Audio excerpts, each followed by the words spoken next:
Don't touch me like you pity me. If you're here for my money, say it. Rowan's voice cut through the cafe like shattered glass. Every fork paused mid-air. Every whisper stopped. The woman across from him stood slowly, her chair scraping against the polished floor. Just seconds earlier, she had been smiling, laughing at his story about scaling his tech company from a Brooklyn apartment into a billion-dollar empire headquartered in Manhattan. Now her eyes had changed. Not angry, not confused. Measured. "I don't think this is going to work," she said quietly. She didn't look at his face when she said it. She looked at the wheels. Rowan followed her gaze down to the polished metal rims of his chair. The same chair that carried him through boardrooms on Wall Street. The same chair that rolled across stages at tech conferences in San Francisco. The same chair that reminded strangers he was different before he ever spoke. She grabbed her purse. "I have to go."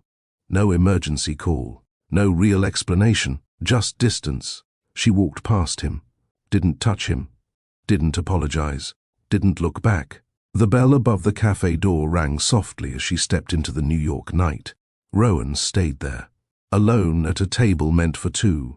The second cup of coffee still steaming. The dessert untouched. The candle between them flickering like it was embarrassed for him. The silence felt louder than his outburst. Around him, conversations resumed slowly. But not fully. People were watching without watching. A billionaire CEO, publicly dismissed. Again. He built billion-dollar tech systems, but he couldn't rebuild trust. Before we go any further, like this video if you believe dignity matters more than status. And comment below, have you ever been judged before someone knew your story? Because what happened next wasn't about money. It wasn't about business. It wasn't even about rejection. It was about the moment a man who controlled global markets realized he had lost control of how the world saw him. Rowan stared at his reflection in the cafe window. Custom suit, sharp jawline, controlled expression, and beneath the table, wheels. 3 years earlier, a late-night highway crash outside Albany had taken his ability to walk. Within 6 months, it also took his fiancée. She said she needed a different life. Translation, a different future. Since then, every date felt like an interview. Every smile felt conditional. Every woman seemed warm until she saw the chair. And tonight confirmed it again. All they see are wheels. Rowan gripped the armrest tighter. He hated the look, the polite sympathy, the careful tone, the subtle shift in energy when hope turns into calculation. He hated feeling inspected. He hated feeling chosen for wealth or rejected for weakness. Most of all, he hated not knowing which one it was. The door closed behind his date, and the candle across from him burned alone. Rowan exhaled slowly, jaw tight. "This is why I don't do this," he muttered under his breath. Then, a small voice interrupted the silence. "Why do you have wheels?" He blinked and turned. Freeze. That moment, right there, would change everything. Rowan Jetty built his name on precision. His headquarters sat high above Manhattan, glass walls overlooking the Hudson River. Inside, everything moved on schedule. Meetings started on time. Reports were concise. Decisions were direct. Employees described him with one word: exact. He didn't raise his voice in boardrooms. He didn't ramble. When investors challenged him, he responded with data. When competitors attacked, he countered with strategy. Control defined him. On CNBC, anchors leaned forward when he spoke. "You've transformed AI security systems across 3 industries," one interviewer said. "How do you stay ahead?" Rowan didn't hesitate. "We plan 5 years ahead. We execute today." Clear, measured, confident. The camera never showed what happened after the interview ended. The elevator ride down, the quiet penthouse overlooking Central Park, the silence that greeted him when the door closed. His home was spotless. Automated lights, voice-controlled systems, floor-to-ceiling windows. No framed wedding photos, no second toothbrush, no laughter echoing down the hallway. He had mastered markets. He had mastered negotiation. But when the suit jacket came off and the city lights dimmed, something heavier settled in. Power filled the day. Loneliness filled the night. And no press release could fix that. 3 years earlier, the headlines had been different. Tech visionary injured in late-night collision. The crash happened on a highway outside Albany. Rowan had been driving back from a speaking engagement. Rain poured hard enough to blur lane markings. A truck lost control. Metal twisted. Glass shattered. When he woke up in the hospital, machines surrounded him. Doctors spoke calmly, too calmly. Spinal damage. Permanent. He didn't process it at first. He asked about his phone, his company, his meetings. He didn't ask about walking. Not until he tried. Rehabilitation was grueling. Physical therapy sessions that drained him. Muscles that no longer responded the way they used to. And then came the second loss. His fiancée, Elena, tried to stay strong. At first, she held his hand during therapy sessions. She reassured him, said they would adapt. But months passed. Plans changed. Wedding discussions stopped. One evening in his hospital room, she stood by the window longer than usual. "I didn't picture this," she said quietly. He knew what she meant. Neither had he. Within 6 months, she was gone. No dramatic fight. No public scandal. Just absence. Loss hit him twice. First mobility, then love. That was the day Rowan stopped believing in unconditional anything. By the 3rd year after the accident, Rowan told himself something simple. Try again. His assistant set up nothing. No blind dates. No social events. He wanted something normal. So he joined a private online platform. No company bio. No flashy title. Just his first name. Conversations felt easier through a screen. One woman stood out. Confident, intelligent, quick humor. She sent voice notes that made him laugh late at night. They talked about food in Brooklyn, about weekend farmers markets, about bad first dates. She never asked about his height, never asked about sports, never asked about mobility. He noticed. He considered telling her. Several times. But each time he paused. He wanted one thing. A chance to be seen before being measured. So he postponed the disclosure. When they agreed to meet at a Parisian-style cafe in Manhattan, Rowan felt something unfamiliar. Anticipation. He chose his suit carefully, arrived early, positioned himself at the table with clear space around it. He rehearsed how he would explain the chair casually, confidently. He believed chemistry would carry the moment. For the first time in years, hope felt possible. She arrived 10 minutes late, smiling, stylish coat, confident posture. She laughed when she saw him. "You look exactly like your photos." He relaxed slightly. Conversation flowed easily at first. Work, travel, childhood stories. Then came the shift. She excused herself to the restroom. 3 minutes passed. Then his phone vibrated. Something came up. "I'm sorry." He looked toward the hallway. She was walking out. She saw him. Her smile had changed. Polite, detached. She didn't return to the table. Didn't offer an explanation. Didn't sit back down. She walked past him toward the door. And as she passed, her eyes dropped. To the chair. The cafe door closed behind her. Soft bell chime. Rowan sat there. Second cup untouched. Dessert untouched. Candle flickering across from an empty seat. People nearby pretended not to watch. His jaw tightened. He didn't chase her. He didn't call her name. He stayed still, because staying still felt safer than rolling after someone who had already decided. Inside, something collapsed quietly. Not pride, not ego, confirmation. He stared at his reflection in the window beside him. Sharp suit, controlled expression, wheels beneath the table. And the thought came again. Clear, cold, final. All they see are wheels. Rowan remained still long after the door closed. Outside, Manhattan traffic hummed. Inside, the cafe returned to normal. Cups clinked. Conversations resumed. But his table felt isolated, like a spotlight remained fixed on him alone. He reached for his coffee. Cold. He didn't drink it. He stared at the window instead. His reflection looked composed, calm, unbothered. He had trained that look. Then, a small voice broke through his thoughts. "Why do you have wheels?" Rowan blinked. He turned slowly. A little girl stood beside him, 6, maybe 7, curly hair tied in 2 bright pink bands, curious eyes, no hesitation. He expected embarrassment from her mother, a rushed apology. Instead, the girl leaned closer and tapped the rim of his chair lightly. "Are they fast?" Rowan felt something unexpected pull at his chest. Not pity, not caution, curiosity. He studied her face carefully. No mockery, no sympathy.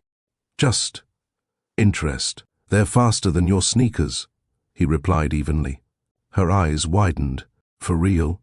"For real." She grinned. And just like that, something shifted.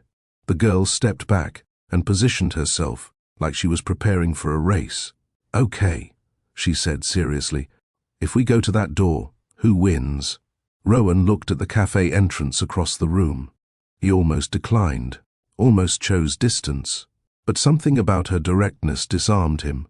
"You'll lose," he said. She gasped dramatically. "That's rude." He smirked despite himself. "Ready?" she asked. He checked the path. Clear enough. "Go." She ran. He rolled forward smoothly, controlled, fast. The cafe patrons looked up again, but this time with different expressions. Surprise, amusement. The girl reached the door just seconds before him and spun around triumphantly. "I won," she shouted. Rowan raised an eyebrow. I slowed down. "No, you didn't." He laughed. A real laugh. Not polite, not measured. It had been years since laughter escaped him without calculation. And in that moment, he didn't feel like a billionaire CEO. He felt human. "Julie." The voice came firm but calm. Rowan turned. A woman approached from a corner table. Tall, poised, deep brown skin glowing under the cafe lights, natural curls framing her face. She carried herself with steady confidence. She wasn't flustered. She wasn't apologizing before speaking. "Did you ask before racing a stranger?" she asked the girl gently. Julie looked guilty for half a second. He said yes. The woman's eyes shifted to Rowan, measured, observant. She noticed the second cup at his table, the empty seat, the untouched dessert. She read the room quickly. "I'm sorry if she disturbed you," she said. Her tone wasn't embarrassed. It was protective. Rowan folded his arms lightly. She didn't. Her gaze stayed steady, not soft, not searching for approval. "You were waiting for someone," she said quietly. "Not anymore." There was no pity in her expression. No awkward smile, just acknowledgement. "Rejection says more about them than you," she replied. Simple, direct. Then she turned toward Julie. "Say thank you. Thank you for racing me," Julie said proudly. Rowan nodded once. "You're welcome."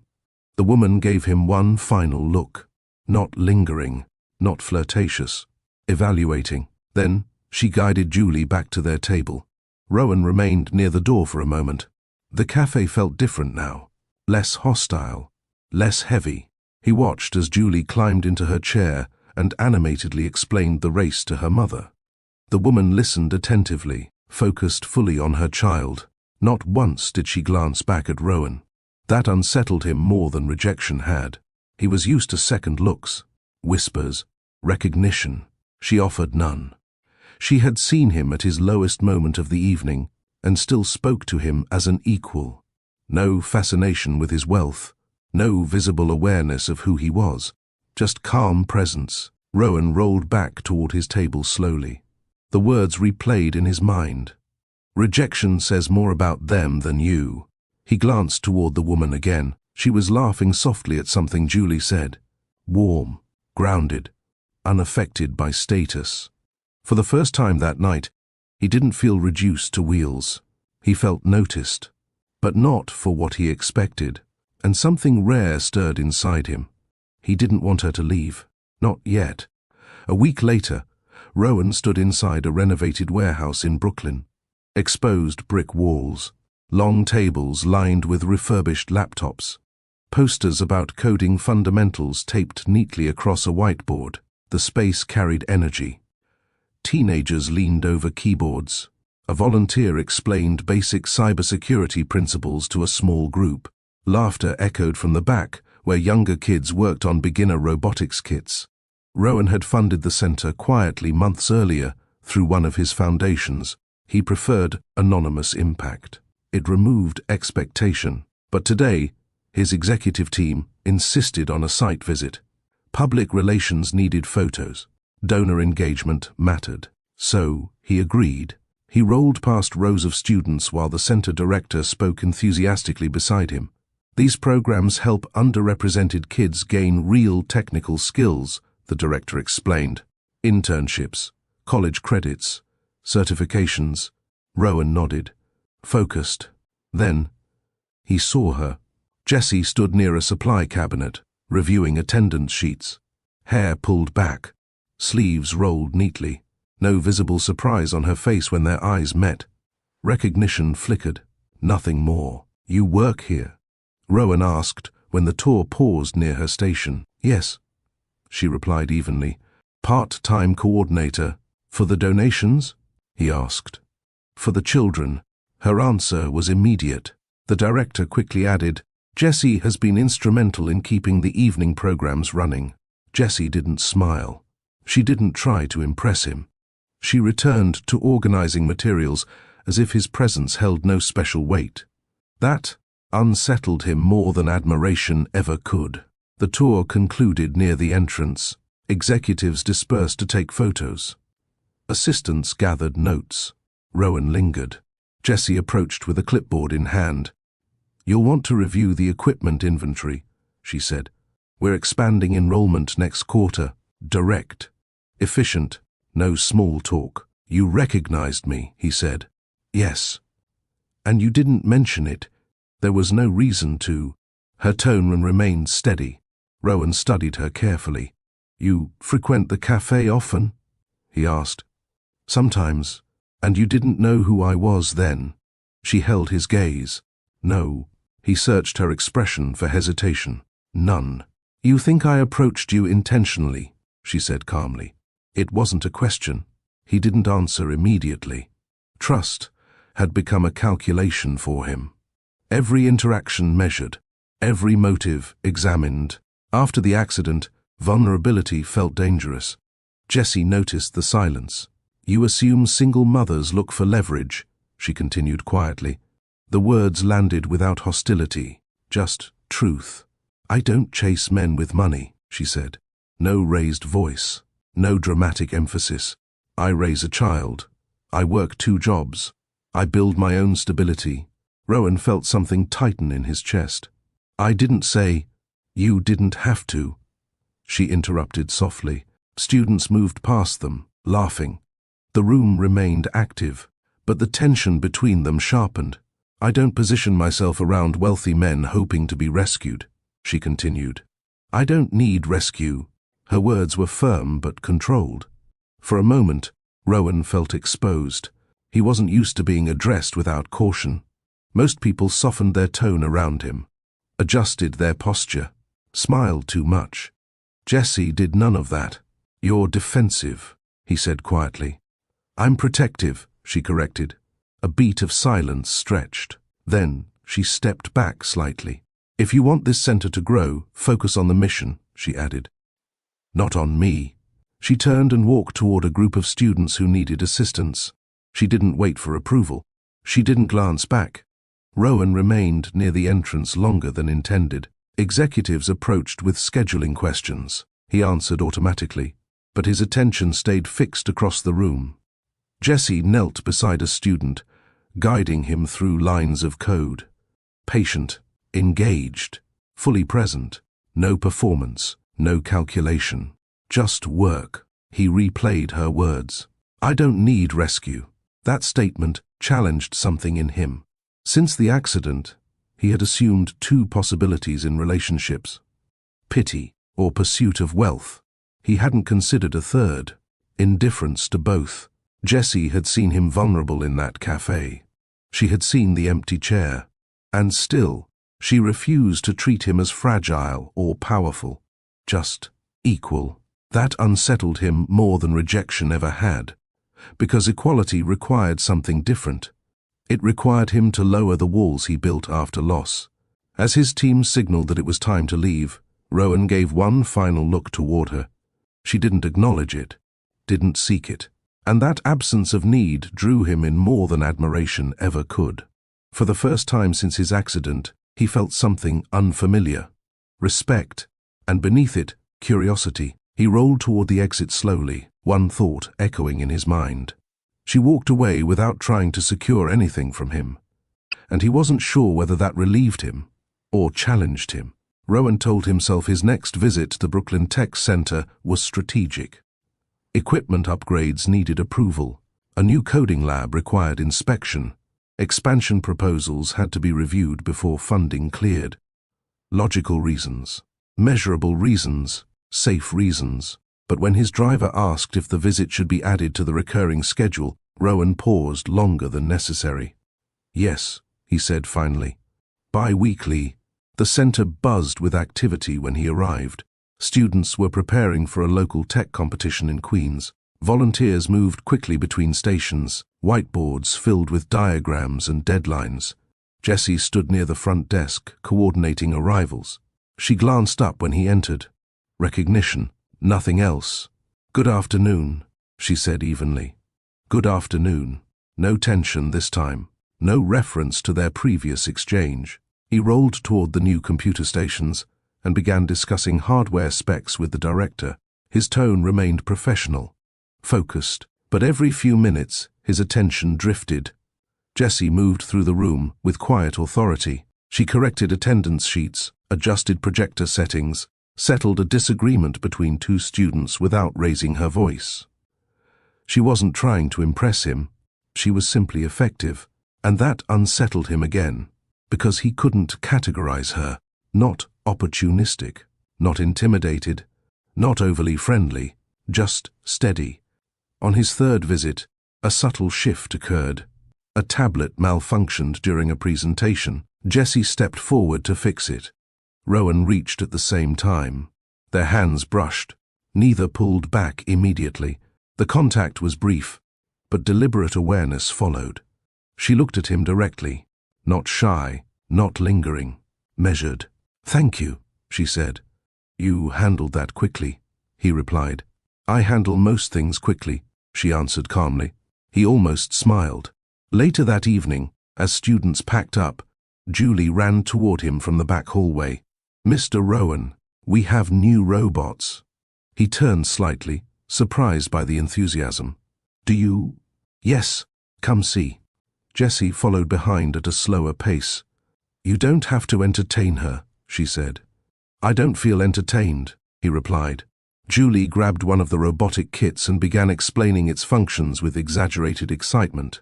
Rowan listened carefully, asked questions, adjusted a component to help her demonstration. Jessie watched quietly, and for the first time, she saw something different. He wasn't performing generosity, he was engaged, present. When Julie laughed at one of his dry jokes, Rowan laughed too. It wasn't the sharp laugh from the cafe race. It was softer, less guarded.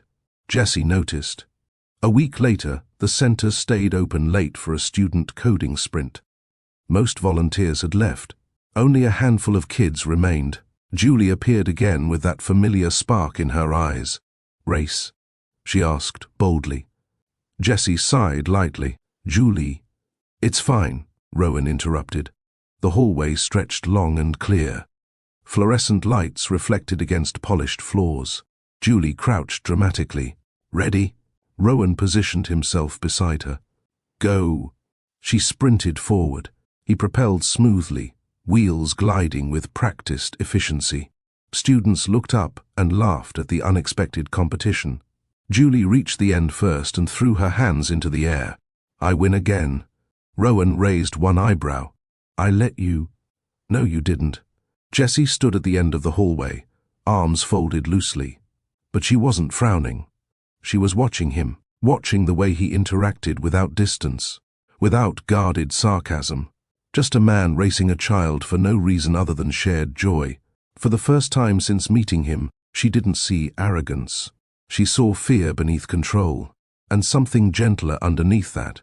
That evening, after the center closed, Jessie remained behind to finish paperwork. Rowan lingered near the doorway. You don't have to stay, she said without looking up. I know. Silence settled between them. You're different here, she added quietly. Different than where? Different than the man I met in that cafe. He considered that. In the cafe, I was bracing for impact, he admitted. And here? I don't feel attacked. She finally looked up. I never attacked you. I know. Another pause. The air felt charged but not tense. You don't treat me carefully, he said. I treat you normally. That's rare. Jessie studied him for a long moment. You built your walls high, she said, but you don't seem happy behind them. He didn't respond immediately. Happiness wasn't a measurable metric in his world. Revenue growth was measurable. Market share was measurable. Trust was not. Before she gathered her things, she added one final line. Control keeps you safe. It doesn't keep you connected. She walked toward the exit with Julie beside her. Rowan remained in the quiet center after they left. Control had rebuilt his company, but it hadn't rebuilt his life, and for the first time he questioned whether maintaining distance was strength or avoidance. 2 weeks later, Rowan attended a corporate fundraising gala in Midtown Manhattan. Crystal chandeliers, tailored suits, controlled laughter echoing across marble floors. He moved through the room with practiced confidence. Investors shook his hand. Journalists requested brief comments. Photographers angled for clean shots. He handled each interaction with precision. Then she approached. Taryn Cole. Polished, strategic, impeccably dressed in a sleek black gown that matched the tone of the room. They had dated briefly a year after his accident, not intensely, not publicly. It had been a logical pairing at the time. She understood high-level negotiations. She navigated executive circles effortlessly. But something about her always felt calculated. Rowan, she said smoothly, you look composed. I usually am, he replied. Her eyes scanned him carefully. I hear you've been spending time in Brooklyn, she added casually. He didn't ask how she knew. Information traveled quickly in his world. It's business, he said. Is it? She asked lightly. There was no accusation in her tone, just implication. They moved toward a quieter corner near the bar. Taryn leaned slightly closer, lowering her voice. You've always been careful, she began. After everything that happened, he remained still.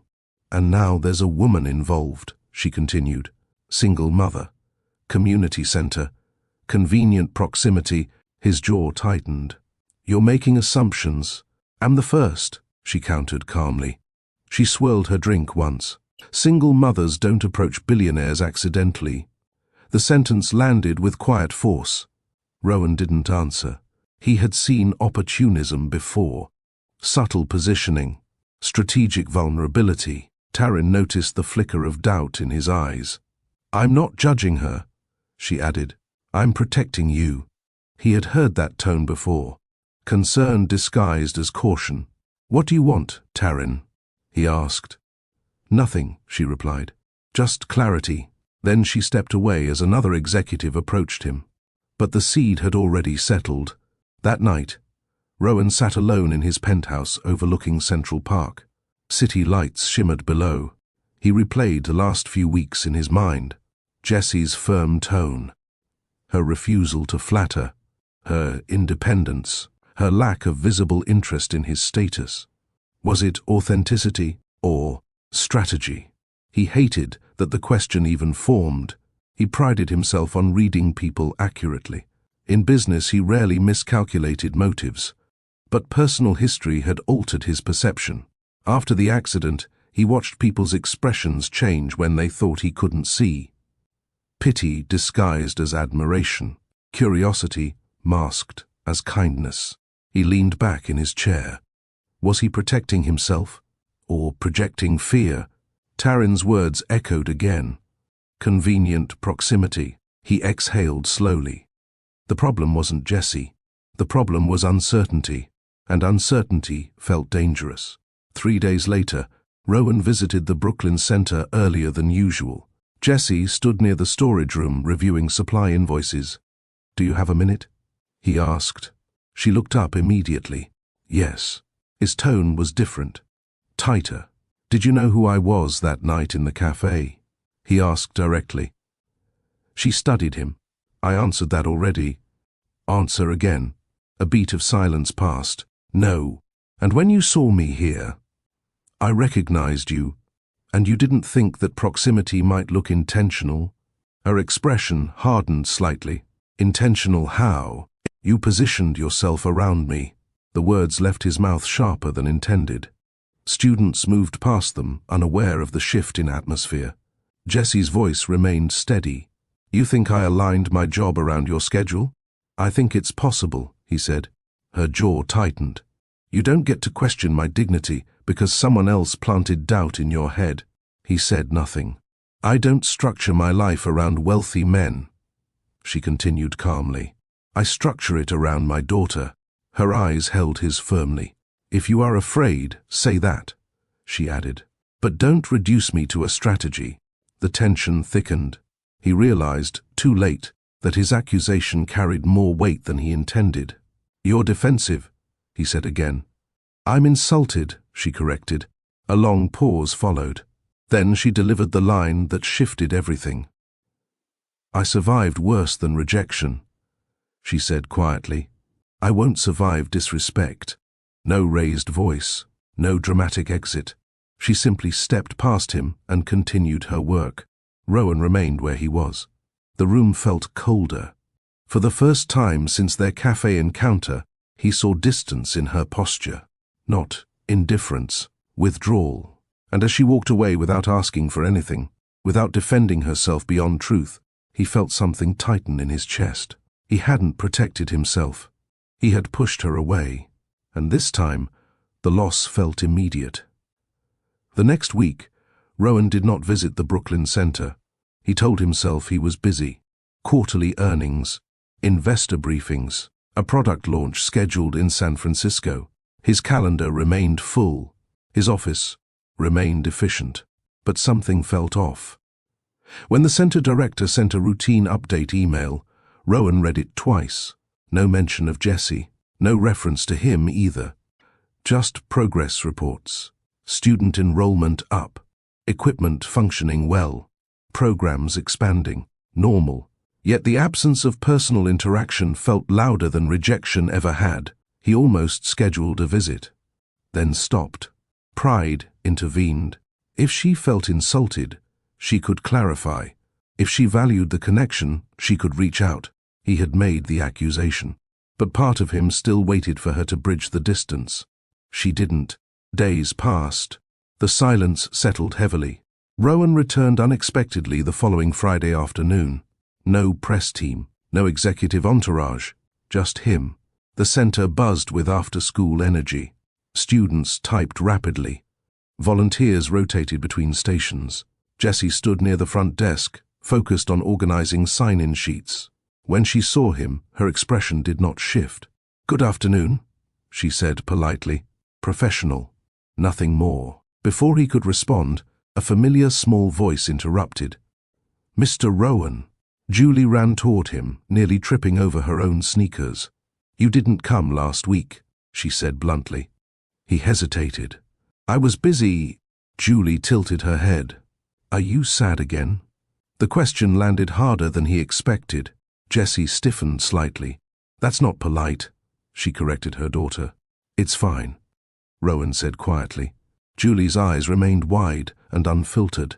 "You look like when someone takes your toy," she continued. "But you don't cry." A few nearby students glanced over. Rowan forced a small smile. "I don't cry. he said lightly. Julie considered that answer seriously. You should sometimes, she replied. Jessie gently placed a hand on Julie's shoulder. Homework first, she said softly. Julie obeyed, though she continued glancing back at Rowan curiously. He remained near the entrance longer than necessary. Her question echoed, Are you sad again? Again, as if she had noticed before. Rowan rolled toward the quieter side of the center near the robotics table. He watched Jessie assist a student calmly, explaining a coding error step by step. She did not look at him, not intentionally, not pointedly, just professionally distant. He replayed the confrontation in his mind. You don't get to question my dignity. He had accused her without proof, not because of evidence, because of fear. Fear that history would repeat. Fear that someone would attach themselves to his wealth. Fear that vulnerability would cost him again. But what if fear had already cost him something else? Warmth, trust, possibility. He had assumed control equaled safety, yet safety had left him alone. Julie's words pressed deeper than any investor critique. You look like when someone takes your toy, but you don't cry. He wasn't grieving the accusation, he was grieving connection. And he had initiated the rupture. For the first time in years, Rowan acknowledged something uncomfortable. He wasn't protecting himself, he was isolating himself. Jessie finished assisting the student and gathered a stack of folders. Rowan approached carefully. Can we talk? He asked. She paused. In private, he added. She hesitated briefly, before nodding toward the small conference room near the back. Inside, the door closed quietly. The noise of the center faded. Rowan didn't bring flowers, didn't offer funding increases, didn't make grand gestures. He faced her directly. I was wrong, he said. No qualifiers, no deflection. She studied him. You accused me without cause, he continued. Because someone planted doubt, and because I allowed it. Silence stretched. I've spent 3 years expecting people to want something from me, he admitted. So I assume motives before I see actions clearly. Jessie's expression remained composed. That's not my burden to carry, she said evenly. I know. He didn't look away. I forgot how to see people without suspicion, he added quietly. Another pause. He did not mention Taryn. He did not mention fear explicitly, but it was present in his tone. Jessie folded her arms loosely. If you want to be in my life, she said slowly, you see me as an equal, or not at all. There was no anger in her voice, only standard, no plea, no emotional negotiation, just boundary. Rowan nodded once. I understand. She held his gaze a moment longer. Understanding isn't the same as changing, she replied. Then she stepped toward the door and opened it. The sounds of the center returned immediately. Students laughing, chairs scraping, Julie's voice in the distance. Rowan remained in the conference room for a few seconds longer. He had built companies from nothing. But rebuilding trust required something different. It required consistency, and for the first time in years, he was willing to try. The following Monday, Rowan returned to the Brooklyn Center. No media team. No executive updates. No new funding announcement. He carried nothing in his hands. No flowers. No expensive gift for Julie. No dramatic apology prepared in polished language. Jessie noticed him immediately, but didn't approach. She was reviewing a student's scholarship application near the front desk. Rowan rolled toward the equipment station instead. A printer jammed. He fixed it. A laptop needed software updates. He handled it quietly. A volunteer asked a question about network security. Rowan explained step by step without referencing his company once. He didn't seek Jessie's attention. He didn't look toward her for approval. He simply worked. An hour passed, then another. When the robotics session began, he positioned himself beside a small group of students and demonstrated how to recalibrate sensor inputs. No announcement, no speech, just presence. Jessie watched from across the room. He wasn't performing generosity. He wasn't displaying wealth. He was participating. When the center closed that evening, Jessie approached him near the exit. "You stayed," she observed. "Yes." "For what?" He answered honestly. "To show up." Her eyes narrowed slightly, evaluating. "For who?" she asked. "For you," he said, then corrected himself. "For all of you." She waited. "I spent years believing money solved damage," he continued. "It built systems, it repaired structures, but it doesn't fix perception." "And what are you trying to fix now?" she asked. "Myself." The answer surprised even him. He inhaled slowly.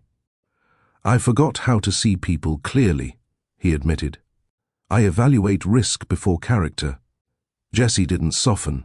"That's efficient in business," she said. "It's destructive in relationships." Silence settled between them. He didn't reach for her hand, didn't lean closer. He stood there, exposed without defensiveness. "I don't want to approach you from a position of power," he said. "I want to approach you as a man who misjudged someone and intends to correct it." Jessie studied his face carefully, not looking for charm, looking for sincerity. "Intentions are easy," she said evenly. "I know. Consistency is harder." "I know that too." She stepped slightly closer but kept space between them. "I won't be an experiment in your recovery," she said. "I won't be a test case to see if you can trust again." "You're not," he replied firmly. "You questioned my integrity," she reminded him. "I did, and that changes things." He nodded once. "I don't expect immediate forgiveness." "Good." A brief pause. "If you want to be in my life," she continued, "you don't measure what I bring against what you provide." "I won't." "You don't rescue me." "I won't."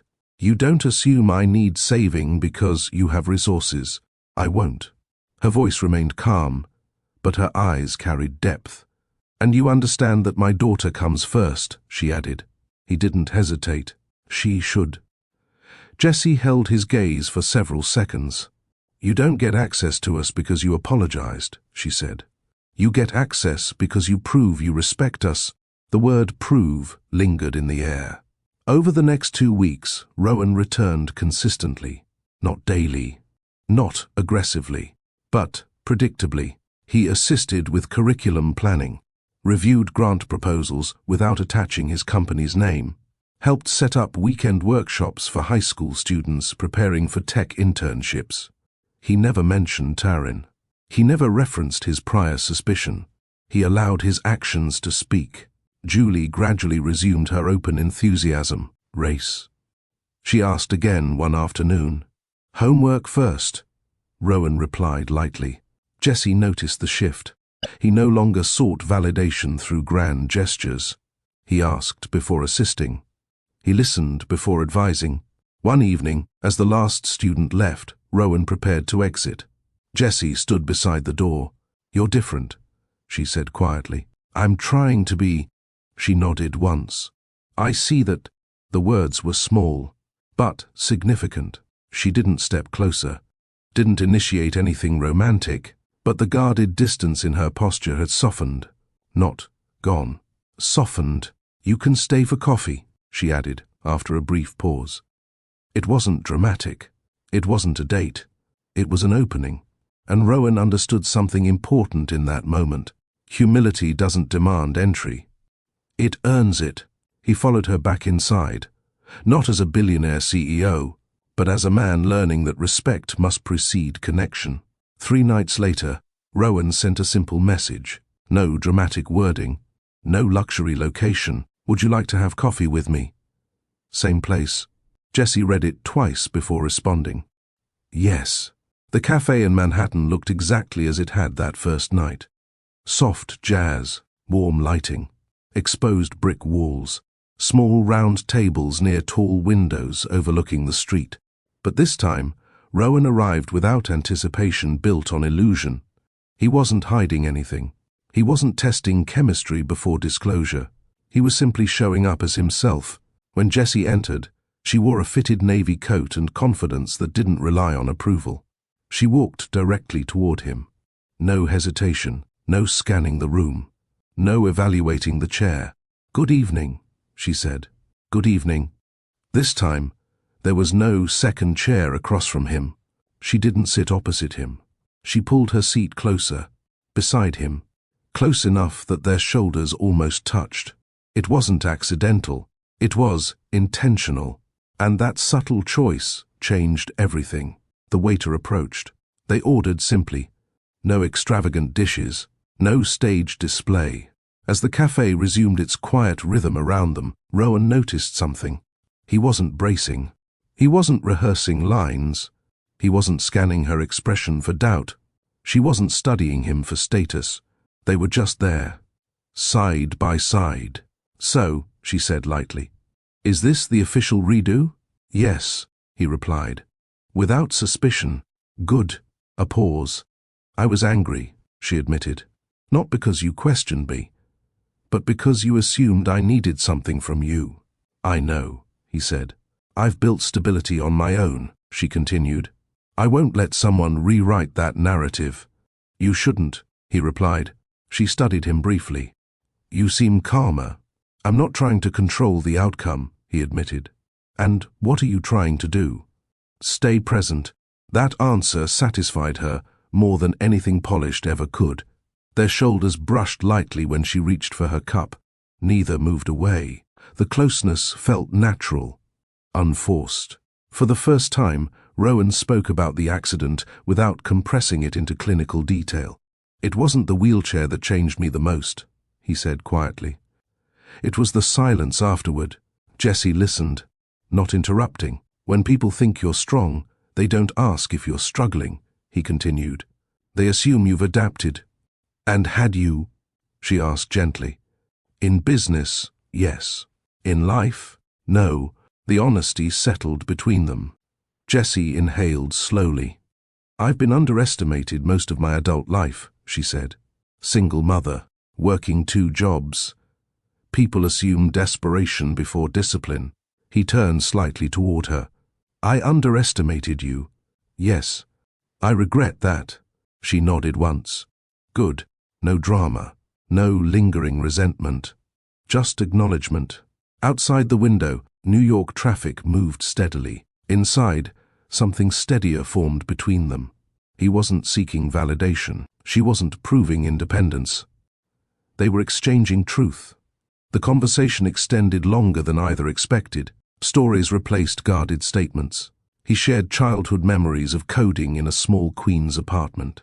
She described balancing work shifts while studying late at night to secure better opportunities. No one was performing. No one was calculating. When the bill arrived, Rowan paid without comment. Jessie didn't object. It wasn't power. It was courtesy. As they prepared to leave, a familiar tension surfaced. Not fear. Awareness. He looked at her. "I don't want to rush this," he said. "Good," she replied.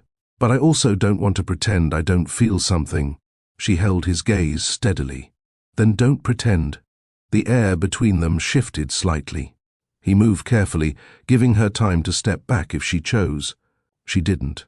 When he leaned forward, the kiss wasn't urgent. It wasn't possessive. It was measured, grateful. Her hand rested lightly against his shoulder. She didn't melt into him. She met him. Equal pressure, equal intention. When they separated, neither rushed to speak. Jessie smiled faintly. "That," she said quietly, "felt intentional." "It was," he replied. Outside, the city continued moving. But inside that small cafe, something foundational had changed. Their first real date had not been about proving worth. It had been about choosing each other, without fear, without assumption, without performance. And for Rowan, that difference meant everything. The shift didn't happen in a grand moment. It happened in routine. Rowan continued visiting the Brooklyn Tech Center, but now he did so with intention Jessie could see clearly. He asked before proposing changes. He consulted her before approving new programs. One afternoon, they sat across from each other at a long folding table covered in budget sheets. "We could expand the cybersecurity track," Rowan said. "Offer certifications for seniors." Jessie reviewed the numbers carefully. "If we do that, we need mentorship support," she replied. "Not just equipment." He nodded. "Then, We build mentorship. It wasn't a billionaire dictating a solution. It was collaboration. Within months, enrollment doubled. A partnership formed with a Queens-based tech firm willing to offer internships. Rowan leveraged his network quietly, without branding the program under his company name. Jessie noticed. "You didn't attach your logo," she observed one evening. "It's not about visibility," he replied. She held his gaze for a second longer than usual. Good. They weren't performing generosity, they were building impact. Together. Julie began expecting Rowan. "Is he coming today?" she would ask before robotics sessions. If he arrived late, she stood near the entrance watching for him. He found himself adjusting his schedule to make it before her coding workshops ended. One afternoon, she ran toward him holding a printed certificate. "I passed," she shouted. He took the paper carefully. "You did the work," he said. "But you helped," she insisted. Jessie watched from across the room. There was no forced closeness, no attempt to replace a role. Rowan didn't overstep. He supported, encouraged, listened. When Julie stumbled over a difficult project and grew frustrated, he didn't fix it for her. He guided her through the solution. "You're not stuck," he said calmly. "You're learning." Jessie heard the tone. Steady, patient, not performative, and she felt something shift inside her. Trust wasn't declared. It was observed. It happened unexpectedly. A business publication ran a feature on Rowan's foundation work. A photograph captured him at the tech center beside a group of students. Jessie appeared in the background. By evening, online speculation started. Billionaire CEO dating program coordinator? Single mother captures tech mogul's attention? Rowan read the headlines with tight restraint. He called Jessie immediately. "I'm sorry," he said. "For what?" she asked calmly. "For this." She paused briefly. "You didn't leak anything." "No." "Then don't carry what isn't yours," she replied. But the next day, a reporter appeared outside the center. Jessie saw him first. "What's your relationship with Mr. Jetty?" the reporter asked. She didn't flinch. "My relationship with the center is professional," she replied evenly. "Our focus is student development. And personally," he pressed. She met his gaze directly. "My personal life is not public property." She walked inside without further comment. Rowan arrived 10 minutes later and saw the media van parked outside. His jaw tightened. He had spent years managing narratives. But this wasn't about shareholders. This was about her. That evening, Rowan and Jessie sat inside the quiet conference room after the center closed. "Does this change things?" he asked. Jessie considered the question carefully. "It clarifies things," she replied. "In what way?" "In the way the world sees us." He nodded slowly. "I don't want you reduced to a headline," he said. "I won't be," she answered.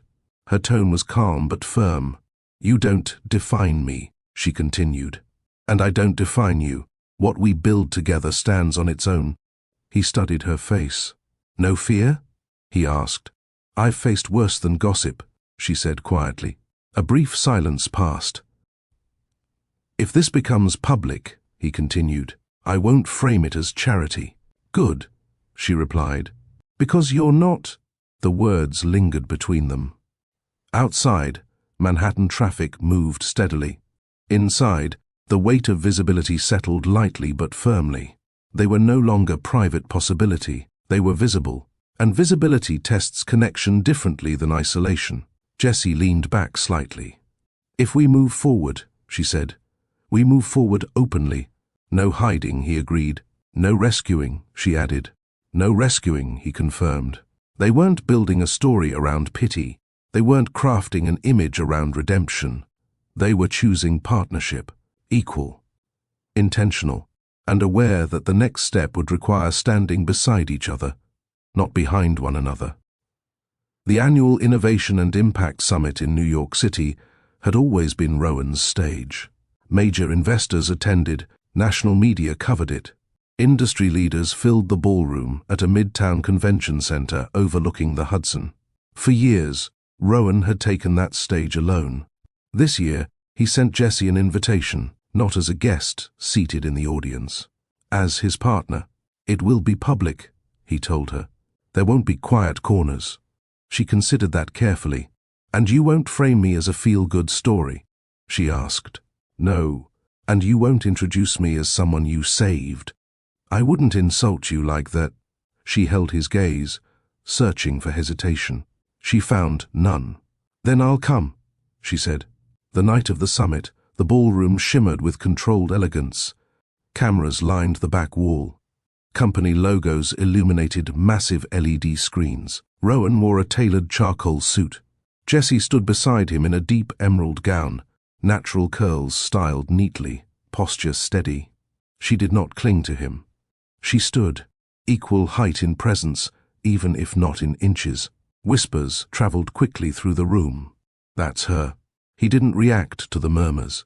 He guided her forward without display, not possession, presence. When Rowan's name was announced, applause filled the hall. He rolled onto the stage under bright lights. He had given dozens of keynote speeches in rooms like this.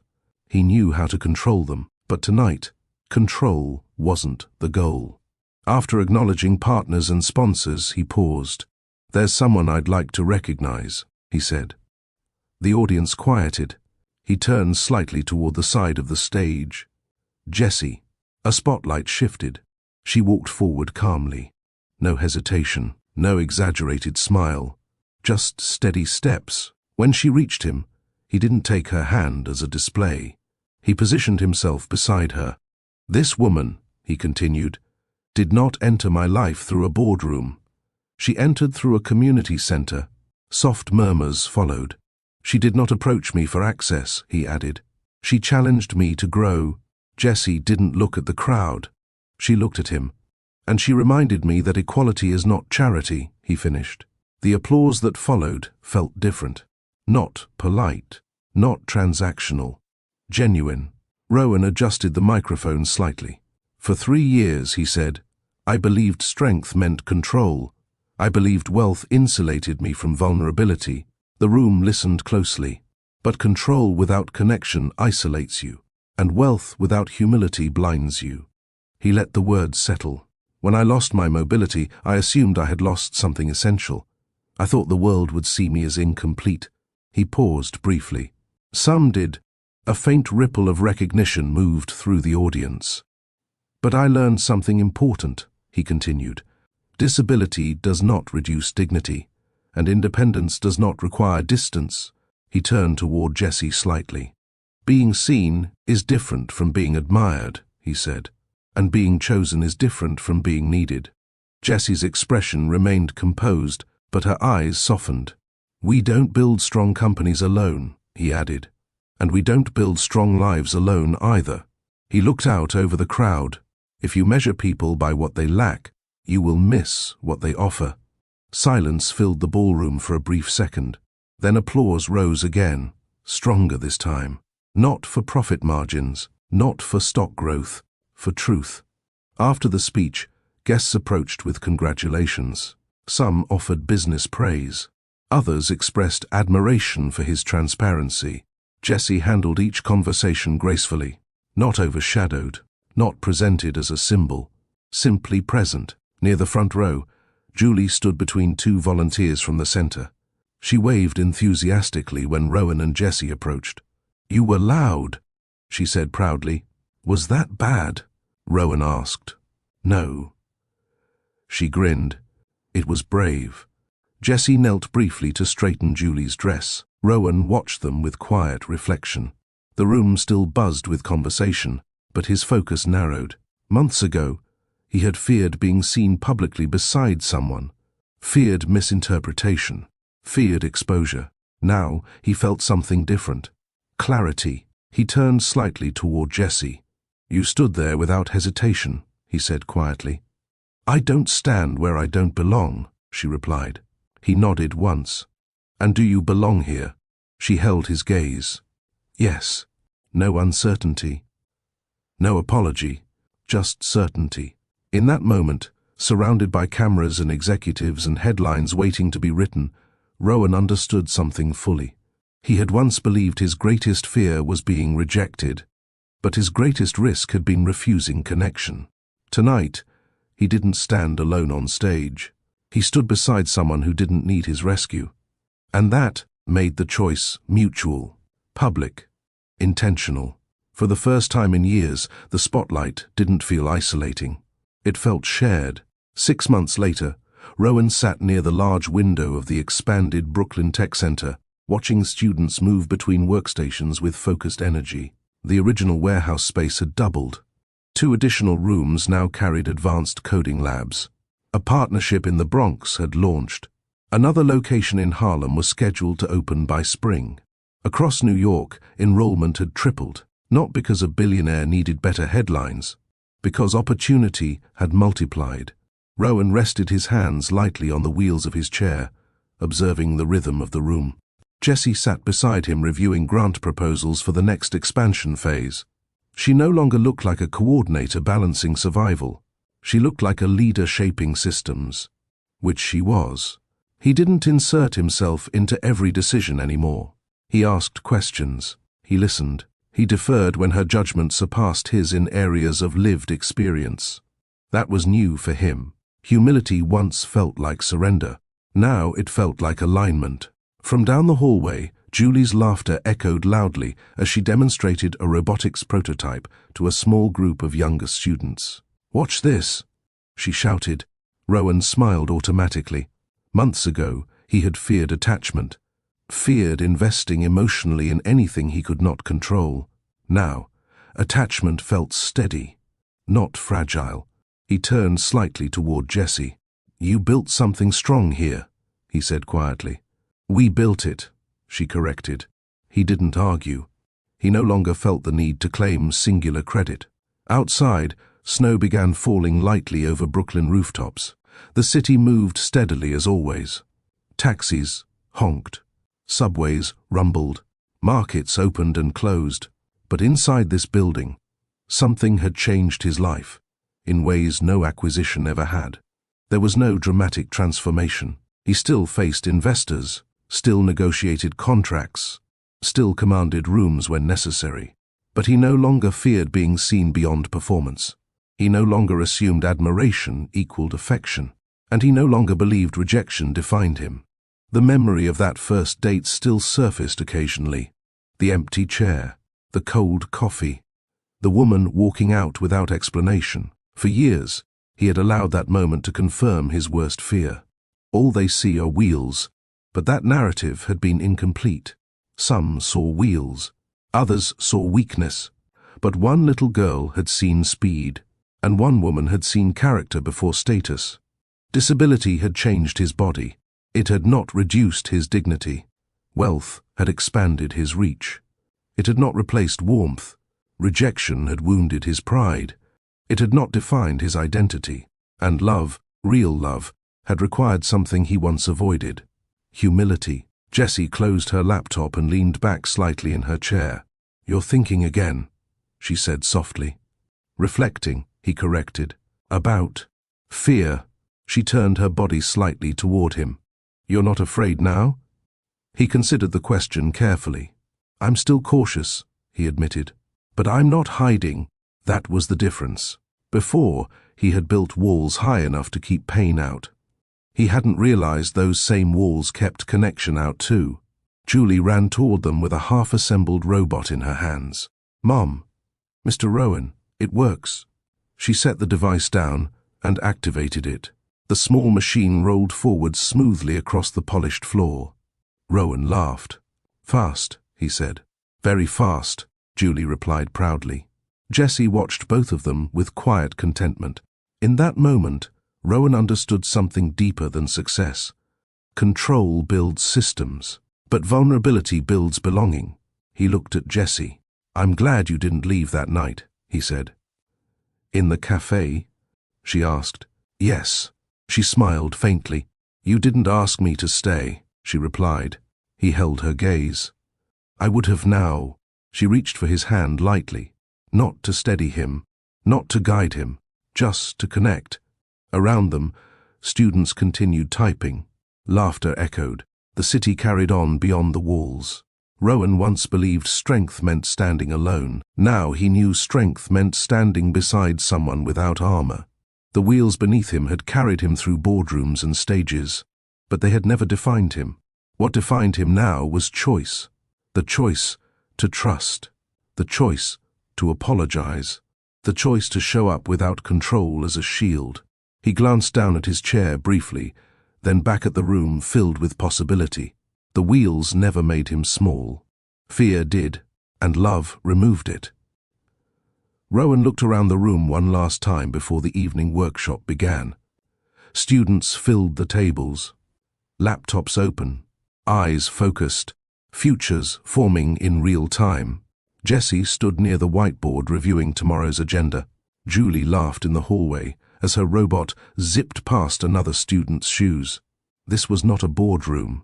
There were no stock tickers here, no flashing headlines, just growth.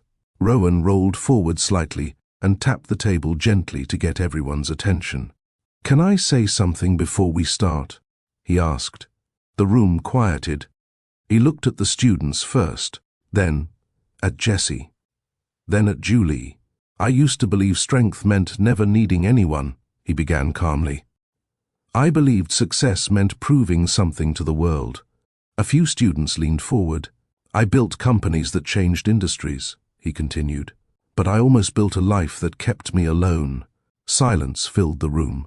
"I thought rejection defined me," he said. "I thought what I lost reduced me." He placed his hand lightly on the wheel of his chair.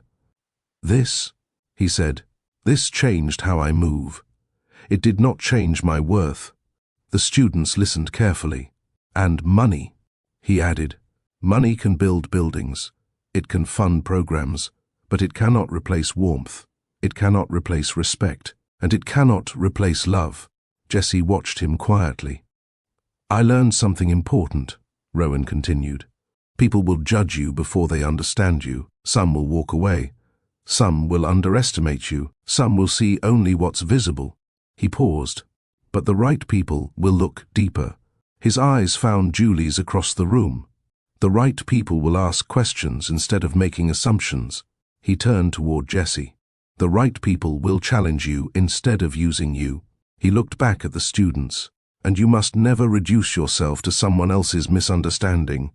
The room stayed silent. "Your setbacks are not your identity," he said firmly. "Your scars are not your weakness. Your differences are not your limitation." He inhaled slowly.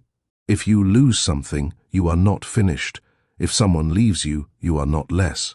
If the world doubts you, that doubt is not your definition." His voice grew steadier. "Build your life with discipline. Protect your dignity. Choose people who respect you as an equal. And when fear tells you to hide, choose courage instead." He glanced at Jessie again. "Because love, real love, does not require perfection. It requires humility." He let the words settle. "Don't measure yourself by what you lack," he concluded. "Measure yourself by how you grow, by how you treat others, by how you rise when things don't go your way." The students began nodding slowly. "And remember this," he added softly. "You are never reduced by your challenges. You are refined by them." He smiled faintly. "So build boldly, love honestly, and never let fear make you smaller than you are." The room erupted in applause. Julie ran over and hugged his arm tightly. Jessie stepped closer beside him. Rowan looked around the center, one last time, not as a man who controlled everything, but as a man who finally understood what mattered most. And this time, he wasn't afraid.